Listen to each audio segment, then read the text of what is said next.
This is a very quick video about the extras I took out to Marathon de Sable before I stick them all back on eBay, and my thought process is lost. I hope it's of some value. In terms of kit and what to take, I would simply shortcut everything and talk to someone who knows what they're talking about more than I do. I talked to a guy called Rory Coleman, very famous MdS guy, done it about 8 times. Just Google him, Rory Coleman, MdS. I'm sure you'll find him. He's down in Wales. He's a ultra runner, and he will be able to give you a full kit list, all the grammage, all the food and calories and so on. Follow it to the letter and save yourself a lot of bother. But there are a few things that I took that I would take again. The approach though is minimum weight, of course, to minimise your times, maximise your speed. But and so for those trying to get into the top 100, I'm sure none of this would be relevant at all. And for purists who want the bare minimum, then it wouldn't be of any interest. I was interested in getting into the top half. In the event, I got into the top third, and actually in the top 25%, to my surprise, on the long day. But would I take all this again? Absolutely, all of it. I'll quickly show you the stuff and maybe some of my thinking as to why, and you can make your own mind up, or you can buy them as they'll now appear on eBay once you get rid of them. The first thing is, I'll try not to, I'm using my GoPro, which is one of the things I'll talk about. I'll try not to make a noise when I do that, is this little puppy, which was my Garmin. This is a recommendation by Rory, by the way, so it's stolen from him, but it's to give you the flavour of the quality of the information he'll give you. The reason why it's so good is it's so dead simple. The numbers are absolutely huge. Not everyone got on with this. Some people did. I noticed one guy actually discarded his halfway around, but the reason why it's so valuable is that it's simple in that there is no navigation. You don't need any navigation. I never took my compass out once or my map, but this told me exactly where I was. Practice opening it. There's a little clip thing here. I can do it one-handed, but my goodness, in the middle of the night I struggle with that. And it has, most importantly, AAA batteries, so you can get rid of any anxiety that you're going to run out of batteries if you either have enough batteries or you have some sort of recharging. I actually did both, but you only need, in fact, batteries. Rory would tell you these are the ones to get, lithium batteries. This is one make, Energizer, but the big advantage of this is 2 of these will run this for the long day, and 2 of these will run this for 2 of the normal sort of marathons. So you only need 6 of these and you'll cover your entire needs, assuming you can do the long day in roughly the time I did, 17 hours 16 minutes. So if that's your pace, you only need 6, but take a couple of extra and you're covered. I actually went a step further and I took some rechargeable batteries which I put in my head torch, and with a little recharger, because it's got a built-in recharger and a solar charger, I was able to always recharge my rechargeables, so I had extra battery, so got rid of any anxiety. And the solar recharger, the solar charger I took was this guy here, and this is called a, let me get rid of the charger because I've just been using this to charge up this GoPro, which I'll tell you about, and this is called a Brunton Ember, very light, 90 grams, very cheap, and by the way, this little puppy was 33 quid off eBay, so very cheap. My approach was minimum kit for the maximum effect, minimum cost, maximum bang for your bucks, let's say. And this guy is a Brunton Ember, and the cool thing about this is you just turn it up to the sun, don't need to do anything, and it'll recharge, 8 hours, fully recharge, and then you've got something. So during the day you don't need to plug it into anything, you just need to point it up to the sun, which means you can stick it on some Velcro, stick it on the back of your pack, very unnoticeable. 8 hours later you've got full charge for any gadgets that you may think you want to take, and yeah, a little USB connector. And that guy then, the thing about this GoPro is the version I'm on now is the simplest version. It hasn't got replaceable batteries, but the button, if you're familiar with GoPros, did get knocked and it dumped its charge completely twice. So I found the solar charger absolutely invaluable because it got me the memories that I put in my GoPro footage that will stay with me forever. I found the fact that I could recharge all my batteries, although you're better off sticking with lithium, I reckon, but you can recharge your batteries with the charger for that. So, and the other, my favourite gadget of all actually is this little puppy here. Is a working phone, believe it or not. I think they're only recently out. Just Google smallest phone in the world. That's the make, if you can read it. Hopefully you can read that. But go on eBay, £22, 19 grams, and you can flog it again afterwards, or give it to a loved one, or stick it on a key ring.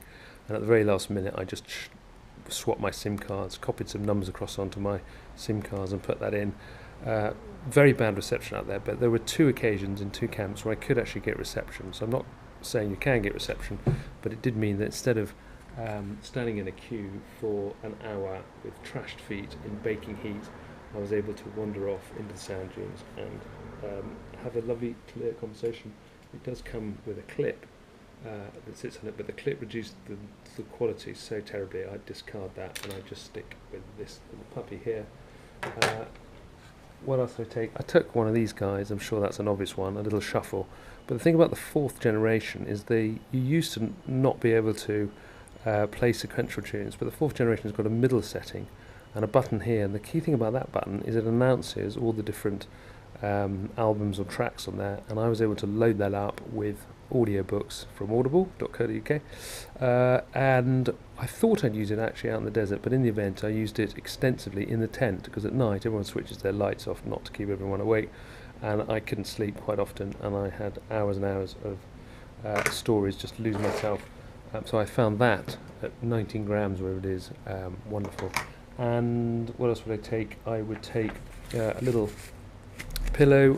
The recommendation I got was comfort and eat well, sleep well, and this little X bed I highly valued. In terms of sleeping, I used a very simple, these foam, just Google ultralight sleeping mats, and I cut my right down.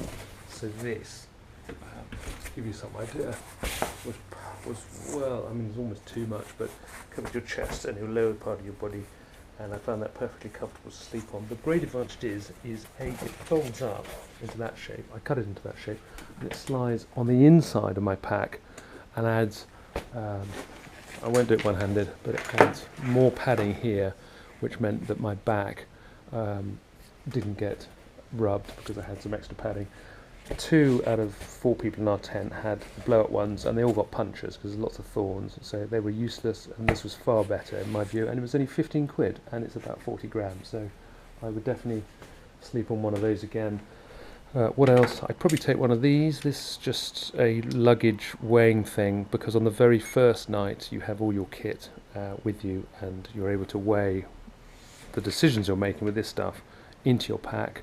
And you have to live by those decisions for the next week, and everything else, and you put this in your bag and send it back to the hotel, discard it. But I found that really useful just to kind of work out where I was. And then I used actually an X-Bionic, which is a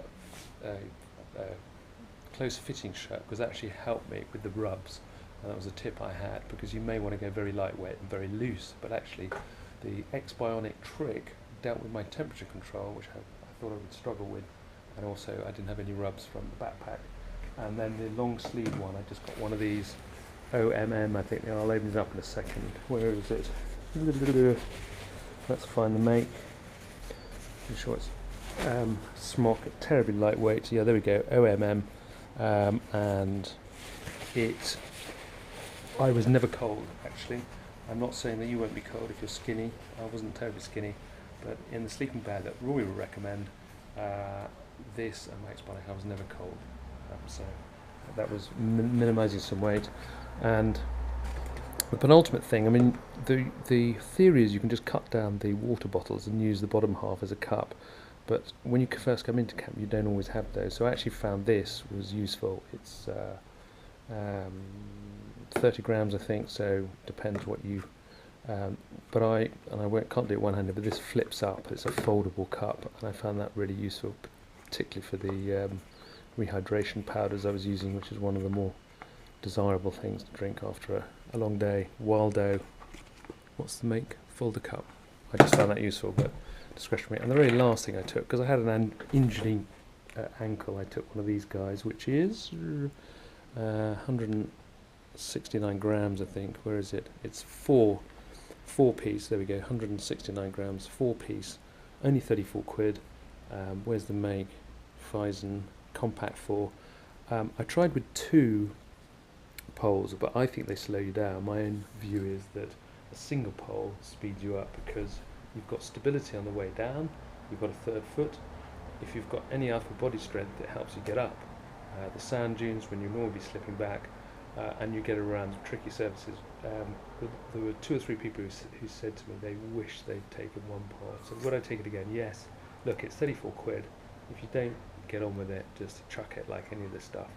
But I expected to chuck a lot of this stuff, and none of it I did, and I would take it again. So I hope that was some help before I lose my thoughts on the extra things that I took. Good luck with your MdS. It's absolute torture, but when the torture stops, the euphoria is amazing and the experience is spectacular. Highly recommended. Hope that's of some help. Bye.